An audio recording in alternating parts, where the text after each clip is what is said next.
এটা খুব আনন্দের বিষয় এবং খুব গর্বের বিষয় যে বিভিন্ন জায়গায় বিভিন্ন সমাজে এইভাবে বিভিন্ন হেল্পিং হ্যান্ড এবং ক্লাবের মধ্য থেকে সমাজের উন্নয়নের যে কাজ কাজগুলো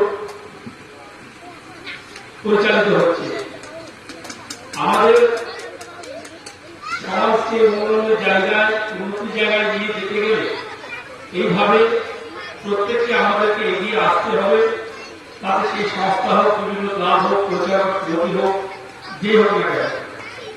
আজকে আমরা যখন বড় হয়েছি, ছোটবেলায় যখন ছোট শিশু বা ছাত্র জীবনে ছিলাম, মাইক্রোফোনে হাত দেওয়ার সুযোগ ছিল না।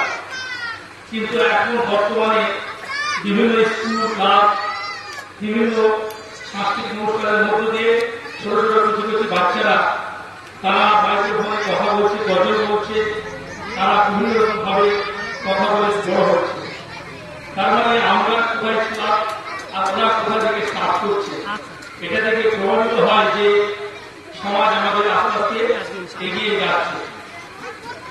আপনারা জানেন গত কয়েকদিন আগে যে রিটের রেজাল্ট হয়েছে, শুধুমাত্র মুর্শিদাবাদ জেলা থেকে ৩৫০-এরও অধিক ছাত্র তারা আগামী দিনে এমবিবিএস ডাক্তারের চাপ পেয়েছে এবং সবটাই আমাদের কমানোর মধ্যে।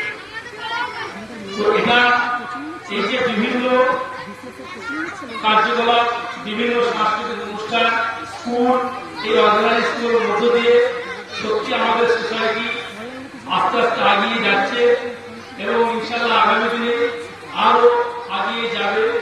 আমাদের সোসাইটির ছেলেমেয়েরা আগামী দিনে বিভিন্ন জায়গায় অফিস, আদালতে, বিভিন্ন জায়গায় থাকবে। আপনাদেরই এলাকার ছেলে রামিজ, আপনারা সবাই জানেন যে বিজয় সাহেব হয়েছে। তার আগের বছরে আমাদের ঘটনার আমাদের ক্লাসমেট আমার সভাপতি তিনি হয়েছে। এইভাবে আস্তে আস্তে প্রশাসনিক জায়গাগুলোতে এগিয়ে যাচ্ছে। তো সত্য কথা বলতে গিয়ে বাইরে থেকে মনে হবে